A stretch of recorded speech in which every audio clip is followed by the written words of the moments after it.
अगर आप नए तरीके से इसको सिखाएंगे, मिसाल के तौर पे वो जो एक विकेट के सामने आके छक्का मारते हैं विकेट कीपर के पीछे, कोई आदमी आपको वो सिखाएगा ही नहीं क्रिकेट में। अगर वो आप हरकत जाके करें in a proper cricket proper cricket क्या कहते हैं एटमॉस्फेयर, वो कहेंगे यार ये कौन सा गेम आप खेल रहे हैं, क्या गेम खेल रहे हैं। ठीक है, तो नया अप्रोच होना चाहिए, नया। जय हिंद, स्वागत है आपका हमारे चैनल पर एक और लेटेस्ट वीडियो में। दोस्तों, पाकिस्तानी मीडिया में आपने जफर हिलाली को पाकिस्तान के बारे में, पाकिस्तान की इकोनॉमी, पाकिस्तान की पॉलिटिक्स के बारे में चर्चा करते हुए तो बहुत सुना होगा, लेकिन पाकिस्तान जो अब T20 वर्ल्ड कप में जिस तरह इंग्लैंड के हाथों मुकाबला हारा है, उसके बाद जफर हिलाली ने अपनी पाकिस्तानी क्रिकेट टीम को भी काफ़ी सारे और टिप्स दिए और क्रिकेट सिखाने की कोशिश की है। दोस्तों, पाकिस्तान टीम लगता नहीं था कि पहले भी कोई T20 वर्ल्ड कप में कोई खास कमाल कर पाएगी, क्योंकि एक के बाद एक शुरुआत में मैच हार रही थी। लेकिन नीदरलैंड की वजह से पाकिस्तान ने वर्ल्ड कप का फाइनल खेला और उसमें भी इंग्लैंड के हाथों पाकिस्तान की करारी हार हुई है। तो दोस्तों, इसी पर हम आपको जफर हिलाली का रिएक्शन दिखाने जा रहे हैं। और दूसरी तरफ जो पाकिस्तान को अब IMF से पैसे मिलने वाले थे, वह पैसे अब लगता नहीं है कि पाकिस्तान को जल्द से मिलेंगे। अगर दोस्तों IMF से पाकिस्तान को पैसे नहीं मिलते हैं तो पाकिस्तान को आने वाले समय में काफ़ी बड़ी मुसीबतों का सामना करना पड़ सकता है, क्योंकि अगर IMF पाकिस्तान को पैसा नहीं देगा तो कोई भी देश पाकिस्तान को कर्जा देने से परहेज करेगा। उसी को लेकर पाकिस्तानी मीडिया एक वीडियो में आप लास्ट तक जरूर देखेगा किस तरह चर्चा करें। काफ़ी अच्छी वीडियो है। इससे पहले वीडियो को लाइक कीजिएगा, प्लीज हमारे चैनल को सब्सक्राइब कीजिएगा। चलिए दोस्तों, करते हैं वीडियो स्टार्ट। ये सिलसिला कहाँ जाकर रुका, इसको भी डिस्कशन का हिस्सा बनाएंगे। आज जो क्रिकेट के मैदान से ब्रेकिंग न्यूज़ थी वो ये थी कि पाकिस्तान और इंग्लैंड के दरमियान T20 वर्ल्ड कप का फाइनल खेला गया और इंग्लैंड ने पाकिस्तान को 5 विकेटों से शिकस्त दे दी। सबसे पहले कुछ इस बारे में बात कर लेते हैं। हिलाली साहब, आज का मैच आपने देखा, किस तरह से देखते हैं आप तमाम ही प्लेयर्स की कारकर्दगी को? टफ टाइम दिया गया इंग्लैंड की जानिब से हमें, लेकिन हमने भी हिम्मत नहीं हारी, आखिर तक हम लेके गए हैं मैच को। देखिए, मेरा अपना ख्याल ये है कि हम इस 20 ओवर क्रिकेट को कोई इस तरीके से अप्रोच करना चाहिए कि ये एक नया खेल है। क्रिकेट तो क्रिकेट के तरह है, मगर it is not actually cricket. बल्ला और बॉल अगर हो तो इसका मतलब नहीं है कि सिर्फ क्रिकेट है। बल्ला और बॉल तो आप बेसबॉल भी हो सकता है ना।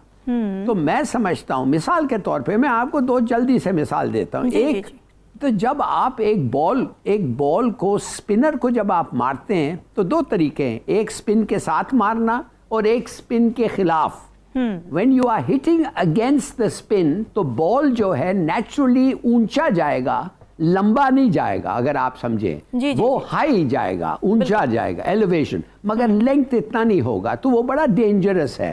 तो क्रिकेट में हमें ये सिखाते थे कि बॉलर को मारो with the spin, against the spin अगर आप मारें तो इतना कस के मारना पड़ता है कि आप बाउंड्री को पार करें या पहुंचे, otherwise it will just go up. और हमारे ज़्यादातर बैट्समैन यही किया। इन्होंने जितने बॉल्स मारे हैं आप देखिए, ये स्पिनर्स के खिलाफ, और वही हुआ। तो ये एक natural, it's a natural law of physics, जो भी आप कहते हैं कि बॉल इस तरीके से रिएक्ट करता है अगर आप मिला तो।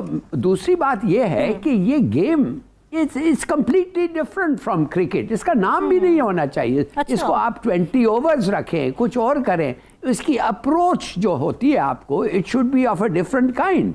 आई मीन 18 बॉल, 36 बॉल में से पावर प्ले में 18 बॉल आपने 1 रन नहीं स्कोर किया, डॉट बॉल से। You can't do that in 20 overs. हाँ, टेस्ट क्रिकेट में और गुड प्रॉपर क्रिकेट में आप कर सकते हैं। अगर बहुत अच्छी बॉलिंग है, बहुत अच्छा बॉल है, तो आप कुछ नहीं कर सकते। आप you can't hit it for 4 और 6 और अ रन, मगर 20 ओवर्स में यू गॉट 2, नहीं तो आप हार जाएंगे। ये एक किस्म के नुक्स थे जो हुए हैं। ठीक है, और आप समझते हैं कि इसमें इम्प्रूवमेंट लाई जा सकती है, कोई हिकमत अमली बनाई जा सकती है कि आगे ये तमाम चीज़ें दोबारा देखने को ना मिले, मज़ीद अच्छी क्रिकेट देखने को मिले?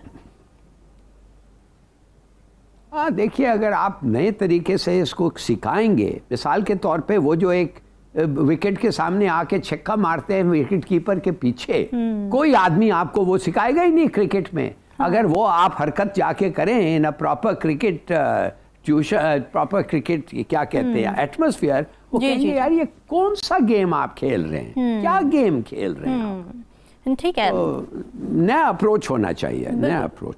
बिल्कुल ठीक है। ओरिया साहब, ये तो हमने बात कर ली कुछ खेल के मैदान से, मईशत के मैदान में क्या कुछ हो रहा है? पाकिस्तान और IMF का अगला माती दौर ताख़ीर का शिकार हो चुका है और जो वजह ही सामने आ रही है वो ये है कि बजट पर सैलाब की वजह से जो असरात मुरतब हुए हैं उस पर इख्तलाफ है। तो आप समझते हैं कि पाकिस्तान ये इख्तलाफ जल्द दूर कर सकेगा? देखिए, बहुत सारी चीज़ें हैं जो कि IMF की डिमांड्स के हिसाब से पाकिस्तान के साथ की जाती थी। IMF कभी भी आपके ऊपर ये नहीं कहता कि आपको ये करें तो पैसे आ लें, ये करें तो पैसे आ। इसको पाकिस्तान हुकूमत ने दुनिया में कोई भी ऐसा लोन देने वाला, कर्ज देने वाला इंस्टीट्यूशन से आपने कर्ज ना लिया, यानी अब तो रह ही कोई नहीं गया कि किसी और से किससे जाके मांगे। अब इसमें उन्होंने एक तो ये कहा था कि चाइना से आप जाके बात करें। अब चाइना का जो हिलाली साहब खुद तबसरा करेंगे, एक उनका जो जॉइंट कम्युनिके आया था उसमें उन्होंने पहली दफ़ा इतनी सख्ती के साथ सिक्योरिटी इश्यूज़ के ऊपर गुफ्तगू हुई, कभी चाइना ने नहीं की सिक्योरिटी इश्यूज़ के ऊपर, और वो खासा सख्त किस्म का था। फिर अभी मोहम्मद बिन सलमान के आने से एक इन्वेस्टमेंट की सूरत हाल बिल्टअप हो रही थी और उसके बाद जाहिर बात है कि वो उस तरह का पैसा तो नहीं आ रहा था कि वो पैसा रखवाएंगे, बल्कि उन्होंने तो डिमांड की हुई थी। ये सारे के सारे इश्यूज जो हैं वो पाकिस्तान के इस ताज़ा, जिस पे हम इंशाल्लाह डिस्कस करेंगे कि हमारा जो अभी तक ये तय नहीं हो रहा कि पाकिस्तान का आर्मी चीफ कौन से आएगा, ये मिस्ट्री जो चल रही है, अगर वही डिसाइड हो जाए ना तो उससे भी बहुत सारे मसाइल हल हो जाएंगे। वो अगर आज से 15 दिन पहले हो जाता तो तब भी ठीक था। ये सारे का सारा ये मिस्ट्री चल रही है, अनसर्टिनिटी की जो मिस्ट्री है हमारी, इस मिस्ट्री के अंदर उन्होंने उसको भी आगे कर दिया। अब वो बताएंगे तो नहीं कि हमने क्यों आगे कर लिया, लेकिन जाहिर बात है दुनिया पूरी के अखबारों में तबसरे यही चल रहे। एक तो यह है कि पाकिस्तान की इकोनॉमिक कंडीशन ये है, उसके बाद यह है कि हमारा जो अपना फॉरेन रेमिटेंसेस डाउन होनी शुरू हो गई हैं। वो कहते हैं इनके मुल्क के लोग इनके ऊपर भरोसा नहीं करते, अपना पैसा नहीं रखवाते, हम क्यों रखवाएं, हम क्यों दें। ये है ऐसी क्राइसिस जिसके अंदर जल्द अज जल्द कोई ना कोई फैसला कर लेना चाहिए आपको, वरना यह है कि IMF का अगर आपको ना हुआ तो फिर तो ना चीन देगा और ना फिर कोई और सऊदी अरब, ना कतर, कोई और भी नहीं देगा। बड़ी मुश्किलात खड़ी हो सकती हैं। हिलाली साहब, अगर IMF और हुकूमत में इख्तलाफात हैं तो मईशत में बेहतरी के हुकूमत जो दावे कर रही है वो किस बुनियाद पर है? देखिए, जब आपने IMF के साथ मुलाकात किया तो आपने वादा किया था IMF को, आपने कहा था, मेरे ख्याल में मिफ्ता इस्माइल साहब ने कहा था कि वो GST general sales tax 600 trillion rupees raise करेंगे, बढ़ाएंगे, बिल्कुल 600 ट्रिलियन रुपीस। वो किधर है भाई? वो नहीं किया आपने। फिर आपने कहा 11% टैक्स टू GDP जो 11% है उसको 9% करेंगे, वो भी आपने नहीं किया। बिजली का प्राइस आपने एग्री किया था रेज करने, वो भी नहीं किया। तो उन्होंने कहा हम आके आपसे किस चीज पे बात करेंगे जब आप अपने वादा ही पूरा नहीं करते। आप समझ गई हैं ना? बिल्कुल, बिल्कुल। तो ये है। अब औरिया साहब ने बड़े अच्छे पॉइंट्स रेज किए। मिसाल के तौर पे मैं आपको बताता हूँ रेमिटेंसेस के बारे में। देखिए, रेमिटेंसेस 2.2 बिलियन हुए हैं एक महीने में, जब हमारा टोटल डिमांड है एक साल में 32 बिलियन। इस हिसाब से तो 26 बिलियन होंगे डॉलर। तो 26 बिलियन डॉलर अगर होंगे तो 6 बिलियन डॉलर की कमी होगी, वो किधर से आएंगे? तो दैट मीन्स एक्सपोर्ट्स हमारे 1% बढ़े हैं। भाई बड़ी अच्छी बात है, इंपोर्ट्स 27% कम हो गए, मगर एट अ कॉस्ट।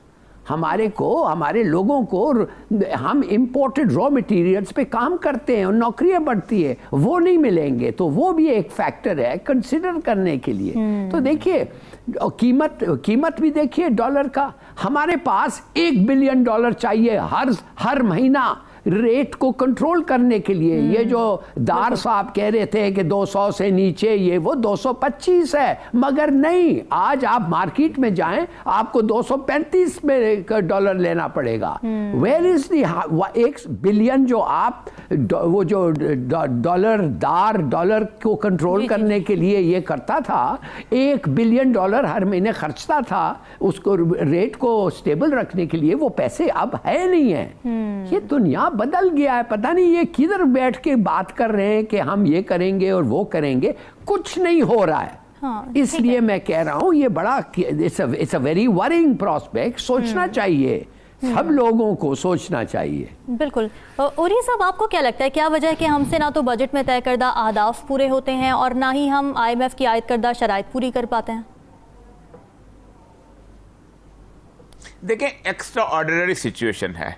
ये सिर्फ पाकिस्तान के साथ नहीं, पूरी दुनिया के साथ है। अच्छा। रशिया की इन्वेजन के बाद पूरी दुनिया के अंदर एक अजीबोगरीब किस्म का क्राइसिस आया है। अब देखें, इंडिया ने जो है वो रशिया के साथ एक अरेंजमेंट किया कि इंडियन जो बंदा है वो जाके अगर रूस में जाएगा तो वो उनकी करेंसी के अंदर अकाउंट खोलेगा, और रूस वाले अगर इंडिया के अंदर तजारत करेंगे तो वो इंडिया की करेंसी के अंदर अकाउंट खोलेंगे, और वो पेमेंट जो उसी करेंसी के अंदर करेंगे और उसी के अंदर वो पेमेंट करेंगे, लेंगे। इसी तरह वो अगर चीजें खरीदेंगे तो यही उसी करेंसी के हिसाब से करेंगे। इस तरह होगा क्या कि वो डॉलर के साथ उनकी लेन देन खत्म हो जाएगा और वो अपने काम चीजों को बेहतर तौर पर और अपनी इकोनॉमी को स्टेबल कर लेंगे। उन्होंने इस मामले के अंदर इतनी ट्रेड की है उन्होंने, जिसके आप सोच नहीं सकते। इसी दौरान फिर इसी तरह ईरान ने उनके साथ यही काम किया, फिर उस तरह अफगानिस्तान ने भी यही काम किया, और भी जो तो देखा होगा दोस्तों, पाकिस्तान अब बिल्कुल डिफॉल्ट के रास्ते पर आए दिन बढ़ रहा है। IMF अब कितने दिन पाकिस्तान को पालेगा?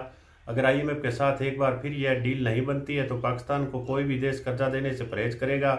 अगर पाकिस्तान को हर महीने, जफर इलाली ने बताया था कि $1 बिलियन हर महीने पाकिस्तान को चाहिए, लेकिन यह पैसा कहां से आएगा यह तो वक्त ही बताएगा। तो दोस्तों, हम आपके लिए पाकिस्तानी मीडिया की इसी तरह की एक से एक लेटेस्ट वीडियो लेकर आते रहेंगे। मिलते हैं अगले वीडियो में। जय हिंद, वंदे मातरम।